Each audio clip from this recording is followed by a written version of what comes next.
This time, I want to talk to you about what we put in our mouth in terms of nutrition, food. There is this quote that is attributed to Hippocrates, who lived like 400 years BC. And it says, "Let food be thy medicine, and let medicine be thy food." And when you think about it, the amount of things that we have around us, whether they be plants or they be animals, the ones that we eat, they all have some nourishment that they give to us. The food that we eat have things that different organs in our body need to function. And unfortunately, we don't take full advantage of the abundant, beautiful, nourishing, healing plants around us. And so I'm going to talk about some foods and some herbs and spices, okay? So, without much ado, we'll go to our first. Now, these are almonds. I'm sure you know what almonds are. They're a type of nut. I would like to say at this point, if you're allergic to nuts, this is probably one that you would want to avoid. However, the good thing about almonds is that they're a good snack. So if, for example, you're hungry and you really don't want to go and eat something massive, you might decide to just get some almonds. They are a good snack. They are rich in essential nutrients. So they help with regard to vitamin E, which is good for the skin. Manganese, which is good for the functioning of certain cell structures and cell function in the body. Magnesium, which also helps with your production of chemicals that assist you in sleeping. So I'm sure you probably might be aware of things like almond milk. Almond milk is extracted from almonds, and some people take it, especially if they're allergic to animal-based milk. So that's another thing you can think about. So definitely, if you have nut allergy, do not take almonds. They are nuts. Okay. Other high protein nuts that you would want to consider taking are nuts like cashew nuts, pistachios, and yeah, they are there. So take advantage of them. They are snacks that you can easily take in little pouches. And because you're probably very busy, you might not have the time to cook. So having those things in little pouches, rather than snacking on crisps or something else that might not give you as high nourishment as this, it's good to just get this close by. You might need to add it to your shopping list. Another very important source of energy, protein, and nourishment are black beans. Black beans are relatively inexpensive, and you can actually get them. You can put them into any types of food. So sometimes some people make puddings out of them, like they make like porridge out of it. Some people use it to make soup. So you can add it to many type of dishes. And I know that sometimes some people eat it with things like rice. Different cultures prepare black beans in different ways and serve them in different ways. However, in terms of nourishment, they are rich in vitamin A. Now, vitamin A is one of the very good vitamins for your eyes. It helps with your vision, okay? Vitamin C helps with your immune system and helps you also keep your skin intact and just keep you looking quite supple with regards to the covering and the protective layers of your skin and the inner parts of your mouth and things like that. And that's the reason why in the days where people used to go on very long voyages on the sea, they took lemons to give them a high level of vitamin C because they found that they had sores in their mouths. Okay, and that they took lime. Yes, I think lime was the one. It was lime they used to take. And so vitamin C is very important with regards to improving your immune system. Calcium is good for your bones and your teeth. Folate, good for your blood cells. Same with iron as well.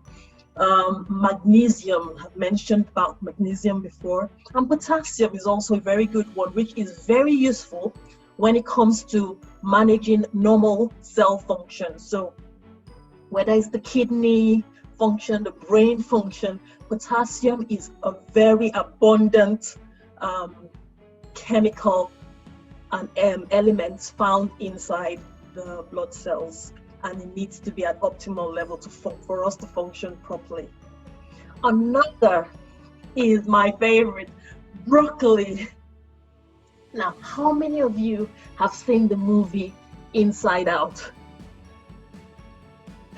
The reason why I thought about that is because I remember when I was having movie night with my children, and it was my son's turn to pick.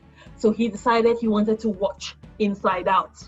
So while we were watching Inside Out, and I've been trying to get them to eat a bit more veg. So while we were watching Inside Out, there was this part where the different emotions of the little girl were being introduced. So the first one they introduced to us was joy, and that one made her so happy, and so she's smiling all the time and being very joyful. Then we had sadness. Of course, we know what sadness does. Then we had anger, and there was fear, and then they brought disgust. Now, when they were going to introduce disgust, her parent was trying to feed her broccoli. At that point, I put my hand on my eyes. I was like, oh no, how am I going to convince my son that eating broccoli is not disgusting? But anyway, because we're all having this conversation, it's an adult conversation, we can think of ways. And if you know of any ways that you can convince a child to eat broccoli, please let me know, because I'm trying to get that sunk in. But I absolutely love broccoli. It has got so many things, so many benefits, just eating broccoli. Apart from the fact that it produces vitamin C, which we've talked about in terms of your immune system. Vitamin K helps with your blood and clotting. The fiber definitely helps with digestion. Potassium is also very important. Now, something that has been found, it's rich in antioxidants, and there are some particular nutrients that help reduce inflammation within the gut. I know people have been talking about gut microbiome and things like that. Broccoli has been found to be very beneficial to the bugs in your gut. Now, I'm sure you're aware you have got a whole colony of bugs in your gut. And these bugs, they help you. If for some reason there is maybe a wipeout of some of them, either because maybe you've taken some antibiotics recently, or probably you took some, you had some infection, it might cause you some upset. So what this does, broccoli, it nourishes them, helps them to multiply in healthy amounts, and keeps your body functioning properly, especially your guts, okay? It has been found to contain some bioactive nutrients that may help protect against cancer. So probably a lot of research is still going into that, but basically it's something that you would want to try to incorporate into your diet. Because it's so rich in fiber, you can actually, and that's what I do sometimes when I'm feeling peckish, I just steam up some broccoli and put maybe some fish on the side, and I just dig in. Even if I was feeling like super hungry and very peckish, and I'm like, I can eat a whole horse. Okay, well, not a horse. I don't think I've eaten horse meat before. But with eating my broccoli and my fish, or my broccoli and my chicken, I'm like, oh, wow, I feel so full. So yes, it's something that you can and you should be incorporating into your diet. And please, I'll be very, very grateful if you could tell me how to convince a child to have broccoli. Okay. All right. So we'll move on to the next one, which is lentils. Now, I did not grow up eating lentils. Lentils are a type of legume. Now, with legumes, the legume that we used to eat were mainly beans and kidney beans. We knew that very well. The first time I ever heard of lentils was when I was reading the biblical story of Esau and Jacob. I don't know if you're aware of this story, but there is this set of twins. Esau was the older one, and he was like a hunter, an outdoor man that killed some animals, brought them home to his father, cooked it for his father. His father loved eating his food. And Jacob was the younger one, more an indoor guy who probably didn't like doing any hunting whatsoever. But for some reason, he's the older one, Esau, went out hunting and came back home really hungry. And guess what he says? He says to his son, to his brother, oh, please give me some of what you're eating. And Jacob was eating lentil porridge. So he had just prepared lentil porridge. And Esau went ahead to say, I'm going to die of hunger if you don't give me something to eat right now. And what did Jacob do? He asked him, would you sell your birthright to me? At that point, Esau said, well, I mean, what's my birthright going to do for me? You take it if you want. Here, take my birthright. Just give me the lentil porridge. That was the first time I ever heard of lentils. And when I got older and actually got to find out what these lentils were, I was really, really curious, because I was like, why would anybody sell their birthright for lentils? They must really be tasty. Okay.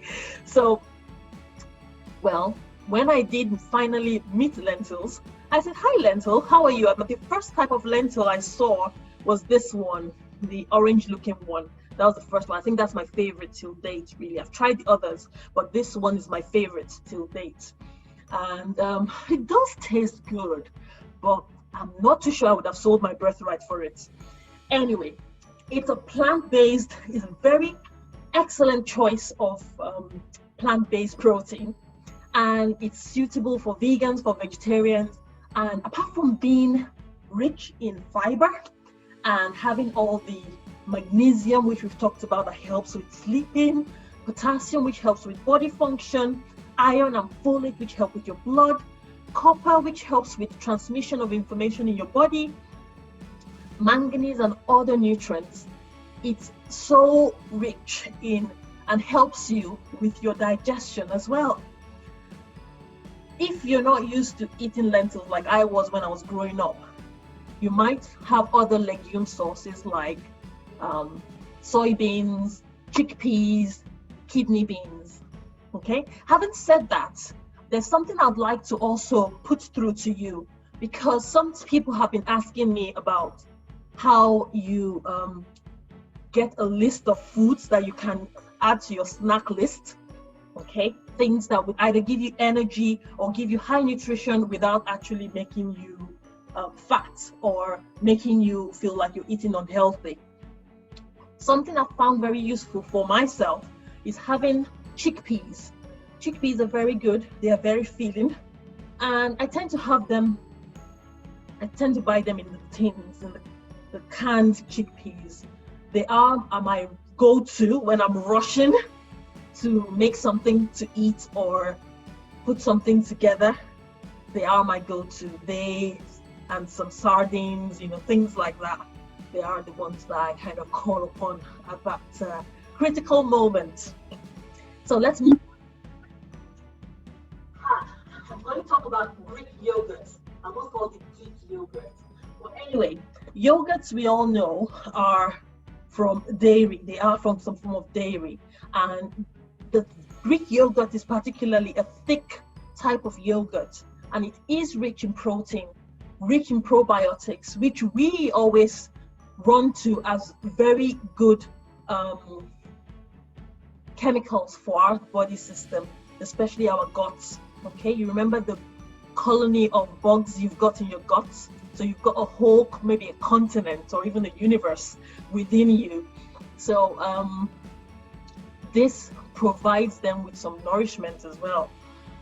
So we've got calcium, which is very good for your bones and your teeth. So when you have children that are growing, people that are probably getting thin bones, like in osteoporosis, many women actually have that as they get older because of the hormones that are decreasing, all the estrogen and the rest of that. But I'm not going to go medical today. I'm talking food. It's all about food. We're not talking about anything that's going to be highfalutin. So yes, calcium, this is a good rich source of calcium, and iodine. So iodine is something, it's one of the chemicals, it's like an element, they call it in chemistry, which is attached to the thyroid hormone. And it is very useful, especially for people who have got low thyroid function. It helps them in the formation of the active form of thyroid hormone. Okay, now obviously people can eat this with a sweet dish or a savory dish. I've had times where I've had it for breakfast, lunch, and dinner. You know, I've had it with other meals. The good thing about it is it's very high in protein. Sometimes you can have a full fat Greek yogurt, which some people really like, but it's very high in calories compared to the low fat Greek yogurt. There are other alternatives, options in case you're interested in them. Kefir and also full fat yogurt. Okay, so not necessarily the Greek yogurt, which is very thick, but just the general full fat yogurt. Okay, I hope this is serving you. Awesome. Okay, so the next food I'm going to talk about is quinoa. I'm going to tell you a little story about quinoa. Now, I didn't grow up eating quinoa, but I've heard so much about quinoa, and I wasn't particularly sure how to prepare it. It did look like a cereal to me, and I thought, oh well, would I prepare it like I prepare oats? Would I prepare it like I prepare? So anyway, I had to do the usual thing we do when we don't know what to do. You go on Google and then you find out how to prepare it. So that's how I saved myself, and found out a bit more about quinoa. That's one reason why I added that to my list, because it's one of the newer foods to my system, and I kind of like it. With all the benefits, of course, that it has.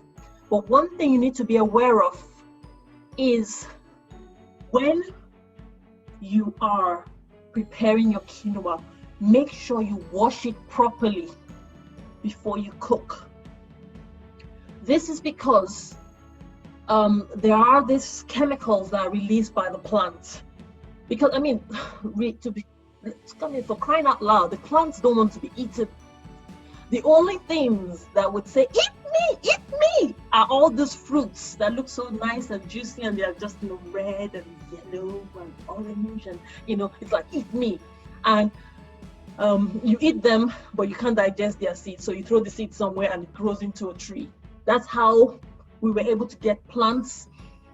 Some places had oranges, some places, and then the other, you start to see a mango tree going there, and then you have another, another type of fruits going on the other side, because you were able to, as our hunter-gatherers did, eat, transport, and throw away the seed. But these plants really don't want to be eaten. So saponins are the chemicals that the quinoa plant, or the quinoa seed, releases to protect itself from being eaten. But of course, we are probably a little more sophisticated than quinoa, or a lot more sophisticated. So we gather the quinoa and we eat. So just being mindful that you need to wash it properly, to get rid of the harmful saponins, okay? All right. All right, so I think that is sounding like we are, I don't know if we have got any questions. I can't see what's happening on the other side, and I don't want to disrupt, but if anything, please do get in touch with me. Let me know what's going on with any questions you have, okay? Awesome. So I'm moving over to some spices. Now, in these spices, I would like you to think about all the things you use to cook. What are the things that you use to cook? We all know that people use salt, and it is a preservative on its own. Now, we have got a very, very useful plant called garlic. Now, I'm sure you've heard of garlic. Garlic is like a root type of plant, and it's closely related to onions and shallots. Now, the good thing about it is it has got medicinal properties. Now, these medicinal properties are just amazing. They are they are very useful when it comes to preventing common colds, and they have been found to help in reduction of blood pressure in some studies, which is quite useful. So when you think about that, I mean, people eat it, and when you eat it raw, it can have a specific, rather unique taste, unique smell as well, that tends to just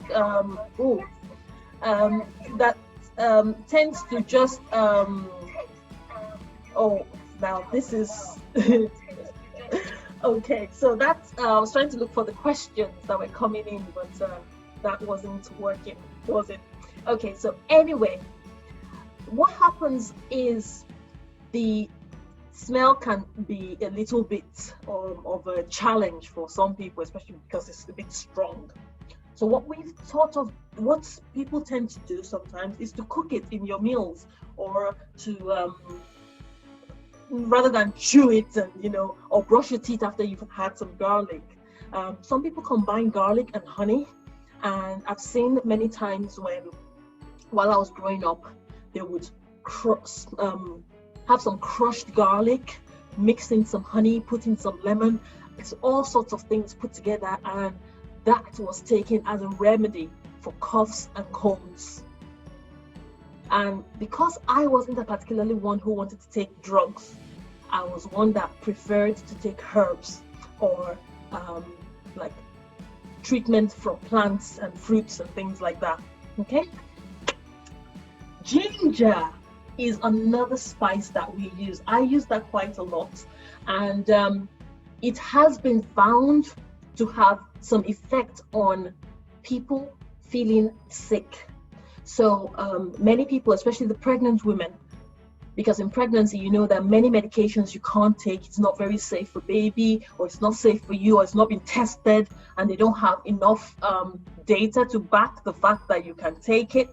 But people have found over the years that ginger is a very useful spice used to treat morning sickness, also even sickness that is due to chemotherapy, so for those on cancer treatment, or even seasickness. Ginger has also been found to help with pain relief, because it has been reported to have anti-inflammatory properties, which is such a good thing to know. So having said that, ginger is something you can easily, some people have got the raw ginger that they include in their food. So when they're boiling foods or they grate it inside, some people have ginger tea, and sometimes some people just boil the roots and it brings this lovely flavor of tea. I tend to have ginger tea every other day, and I also have ginger when I'm cooking my especially my meats. I put in ginger and garlic and all sorts of other things that I put. I'll tell you about them later. But yes, because we're not talking about recipes today, I think we'll just talk about the spices. We'll talk about the things that the benefits it has on our system. And you can obviously think about things that you are looking to maybe take care of yourself. Maybe you've got a symptom that has been bothering you for a while and you thought, oh goodness, I think I need to take something to help with this. That's very useful as well. Okay. Now, another spice I'd like to speak to you about today is turmeric. Oh my word. Turmeric is a very lovely spice. Something about turmeric, it looks, it's yellow in color, okay? And there is a very powerful entity within it. It's called curcumin. Now, that curcumin has been found to be very rich and very powerful as an antioxidant. What it does is that it helps fight the breakdown that happens in the body. Now, many people have linked oxidation, the process of breaking down of some parts of our body, to aging, to memory loss, to cancers. And turmeric has been found, because of its powerful antioxidant quality, has been found to help reduce the oxidation that happens within the body. In addition to that, you also have some people having memory loss, even people with normal brain function and normal memory function. They have been found to have improved brain function because of taking turmeric. Now, some people put it in their food. Some people actually put it in their drink.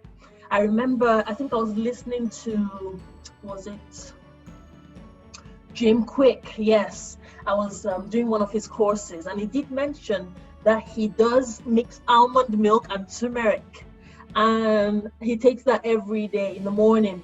And I was like, wow, that sounds interesting. So I tried it one day, and I think maybe he adds something like that. I can't remember whether he said he added some other things to maybe sweeten it a little bit. But I thought about that, and I actually did, because of that, get almond milk and started to try it. And really, it does taste good. It also looks funny though.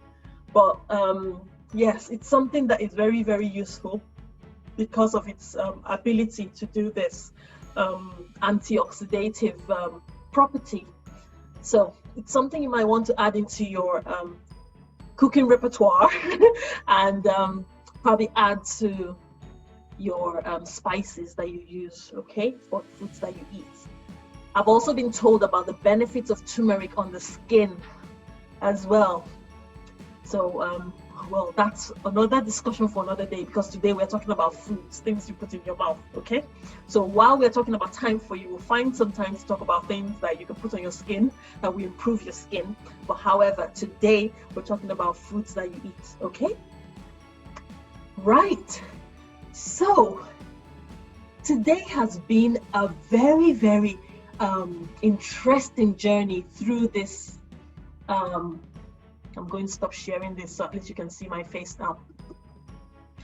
Right, so it has been a very lovely journey going through foods that we eat, things that we can snack on, and also spices that we use to cook.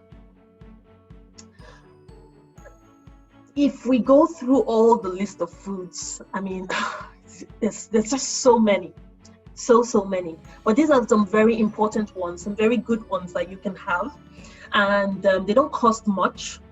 You can put into your snacking cupboard, your pantry, or your sometimes even your car. I know almonds, definitely, they are a very good snacking option that I put in my car, especially during winter, because you can't predict what happens during winter. During winter, you could be involved in or rather be caught out with the snowstorm, and then you won't be able to get home. You don't want that. And because you don't want that, you would probably tend to just go, oh, well, I think it's just best if I, have something to eat. if I'm stuck outside. Okay, so those are options that I use. And yeah, very, very interesting that these are things that are high in protein, high energy providing, and also the kind of things that are healthy options as well. Okay, so I'm just going to check if you've got any questions, any comments, anything at all. And please don't forget to remind me if you know, or if rather, to let me know if you know of any ways you can make a child love or fall in love with broccoli. Okay, awesome. So today we've had a great time talking about time for you, talking about foods that we eat. Until next time, when we come back again to talk about something else that we can use to improve our well-being, increase our energy levels, and make ourselves more vibrant. This is Duni from Juro Academy. I would like you to invite your friends. Don't forget, every Tuesday at 9 p.m. GMT, which corresponds to 1 p.m. PST, which is Pacific Standard Time, and 4 p.m. EST, Eastern Standard Time. So I can't put all the other time zones. I think I'll probably be making mistakes if I start to put the Central Standard Time and the Mountain and all that. But those are the 3 time zones I can kind of reel out for now.